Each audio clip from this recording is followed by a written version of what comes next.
അയ്യപ്പ സംഗമം ഉദ്ഘാടനം ചെയ്തുകൊണ്ട് ഒരു കപട ഭക്തന്റെ രീതിയിലാണ് ബഹുമാനപ്പെട്ട മുഖ്യമന്ത്രി സംസാരിച്ചത്.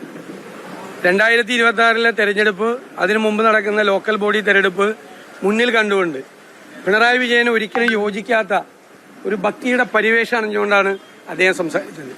ശബരിമലയിൽ അദ്ദേഹത്തിന്റെ കാലത്ത് ആചാര ലംഘനത്തിന് കൂട്ടുനിന്നുകൊണ്ട് പോലീസിന്റെ സഹായത്തോടു കൂടി ചെയ്ത ക്രൂരകൃത്യങ്ങൾ മറച്ചു പിടിച്ചുകൊണ്ടാണ് ശബരിമലയിലെ അയ്യപ്പ സംഗമത്തിൽ അദ്ദേഹം പ്രസംഗിച്ചത്.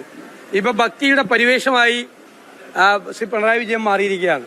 കഴിഞ്ഞ 9.5 കൊല്ലമായി ശബരിമലയിൽ ഒരു വികസന പ്രവർത്തനവും നടത്താൻ തയ്യാറാകാത്ത സർക്കാർ ഇപ്പൊ മാസ്റ്റർ പ്ലാനും വന്ന് തെരഞ്ഞെടുപ്പിന്റെ സായാഹ്നത്തിൽ ജനങ്ങളെ കബളിപ്പിക്കാൻ വേണ്ടി ഇറങ്ങിയിരിക്കുകയാണ്. ഞങ്ങൾ ഉയർത്തിയിരിക്കുന്ന ചോദ്യങ്ങൾക്കൊന്നും മറുപടിയില്ല. സുപ്രീം കോടതിയിലെ സത്യവാങ്മൂലം പിൻവലിക്കുമോ?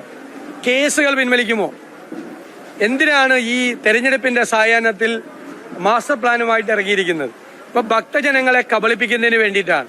അവർക്കറിയാം എന്താണ് ശബരിമലയിൽ പിണറായി ഭരണകൂടം ചെയ്തത് എന്ന്. അയ്യപ്പ ഭക്തന്മാർക്ക്, വിശ്വാസികൾക്ക് നല്ല ഓർമ്മയുണ്ട്. അതൊന്ന് ഓർമ്മപ്പെടുത്താൻ വേണ്ടി മാത്രമാണ് ഈ അയ്യപ്പ സംഗമം സഹായിച്ചത്.